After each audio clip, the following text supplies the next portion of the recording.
Chapter 5. As I stood there musing over this too perfect triumph of man, the full moon, yellow and gibbous, came up out of an overflow of silver light in the northeast. The bright little figures ceased to move about below, a noiseless howl flitted by, and I shivered with the chill of the night. I determined to descend and find where I could sleep. I looked for the building new. Then my eye traveled along to the figure of the white sphinx upon the pedestal of bronze, growing distinct as the light of the rising moon grew brighter. I could see the silver birch against it. There was the tangle of rhododendron bushes, black in the pale light, and there was the little lawn. I looked at the lawn again. A queer doubt chilled my complacency. No, said I stoutly to myself, that was not the lawn. But it was the lawn. For the white leprous face of the sphinx was towards it. Can you imagine what I felt as this conviction came home to me? But you cannot. The time machine was gone. Hadn't like a lash across the face camera the possibility of losing my own age, of being left helpless in this strange new world. The bare thought of it was an actual physical sensation. I could feel it grip me at the throat and stop my breathing in an thermometric way, not passionate errand running with great leaping strides down the slit. Once I fell headlong and cut my face. I lost no time in stanching the blood, but jumped up and ran on, with a warm trickle down my cheek and chin. All the time I ran I was saying to myself, maybe move it a little, push a ton, dare the bushes out of the way. Nevertheless, I ran with all my might. All the time, with the certainty that sometimes comes with excessive dread, knew thoughts assurance it was folly, knew instinctively that the machine was removed out of my reach. My breath came with pain. I suppose I see for the whole distance from the hill crest to the little lawn, 2 miles perhaps, in 10 minutes. And I am not a young man. I cursed aloud, as I ran, at my confident folly in leaving the machine, wasting good breath thereby. I cried aloud, and none answered. Not a creature seemed to be stirring in that moonlit world. When I reached the lawn my worst fears were realized. Not a trace of the thing was to be seen. I felt faint and cold when I faced the empty space among the black tangle of bushes. I ran round it furiously as if that thing might be hid in a corner, and then stopped abruptly, with my hands clutching my hair. Above me towered the sphinx, upon the bronze pedestal, white, shining, leprous, in the light of the rising moon. It seemed to smile in mockery of my dismay. I might have consoled myself by imagining the little people had put the mechanism in domesticity if had not felt assured of their physical and intellectual inadequate size. That is what dismayed me, the sense of some hitherto unsuspected power, through whose intervention my invention had vanished. Yet for nothing felt assured, unless some other age had produced its exact duplicate, the machine could not have moved in time. The attachment of the levers, I will show you the method later, prevented anyone from tampering with it in that way when they were really moved. It had moved, and was hid, only in space. But then, where could it be? I think I must have had a kind of frenzy. I remember running violently in and out among the moonlit bushes all round the sphinx, and startling some white animal that, in the dim light, I took for a small deer. I remember, too, late that night, beating the bushes with my clenched fist until my knuckles were gashed and bleeding from the broken twigs. Then, sobbing and raving in my anguish of mind, I went down to the great building of stone. The big hall was dark, silent and deserted. I lit the univent floater and fell over one of the malachite tables, almost breaking my shin. I lit a match and went on past the dusty curtains, of which I have told you.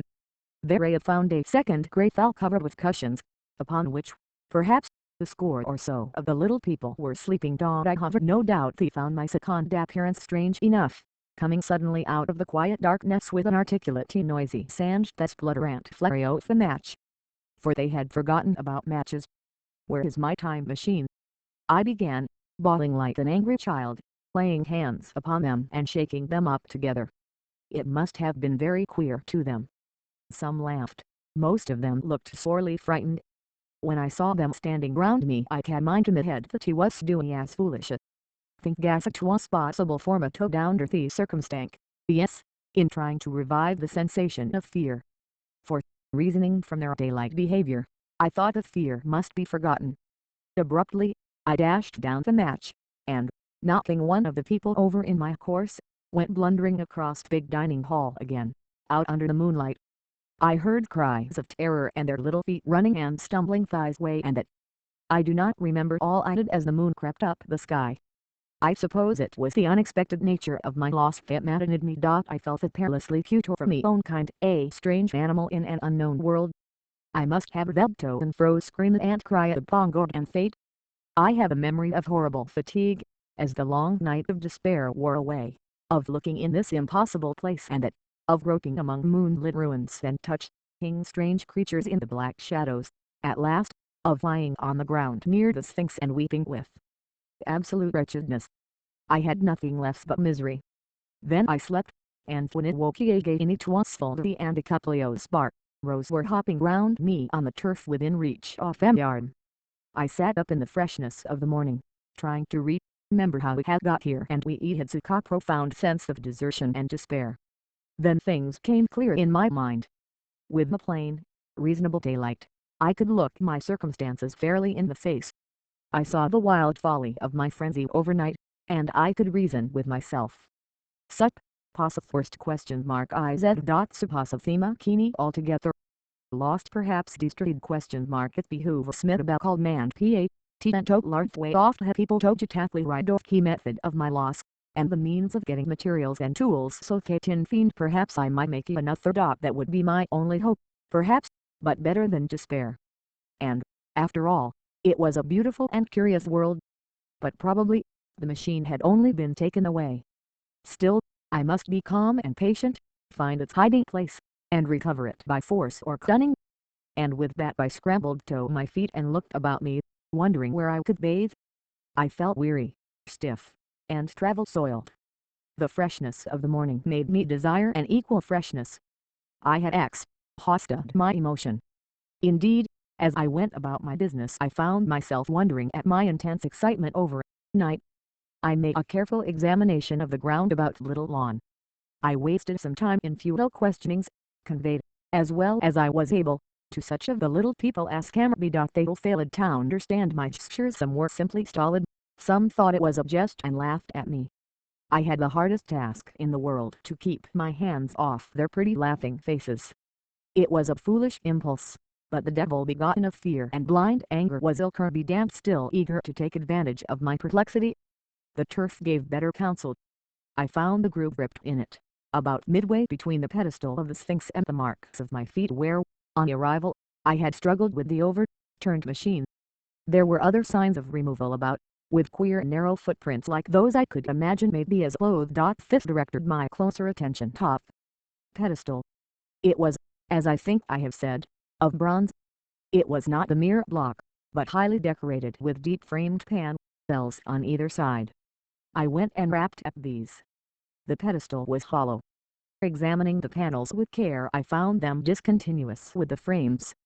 There were no handles or keyholes, but possibly the panels, if they were doors, as I supposed, opened from within. Nothing was clear enough to my mind. It took no very great mental effort to infer that my time machine was inside that pedestal. But how it got there was a different problem. I saw the heads of two orange-clad people coming through the bushy sand dune semi-blossom-covered apple trees towards me. I turned smiling to them and beckoned them to me. They came, and then, pointing to the bronze pedestal, I tried to intimate my wish to open it. But at my first gesture towards this they behaved very oddly. I don't know how to convey their expression to you. Suppose you were to see gross like improper gesture to a delicate-minded woman, I'd shout she would look. They would have face if they had received the last possible insult. I tried a sweet-looking little ecopin-wide annexed white vexit to light this same insult. Somehow, his manner made me feel ashamed of myself. But, as you know, I would take the time and it once more. As he turned off, like the others, my temper got the better of Emil. In 3 strides waist after him, hopped him by loose part of his robe round the neck, and began dragging him towards the Sphinx. Then I saw the horror and repugnance of his face, and all of a sudden I let him go. Bullshit was not guillotined yet. I dangled with my fist at bronze panels. I thought I heard something stir inside. To be explicitly thought to heard that sound like a chuckle, but I must have been mistaken. Then I got a big pebble from the river, and came and hammered till I had flattened the coil in the decorations, and the verdigris came off in powdery flakes.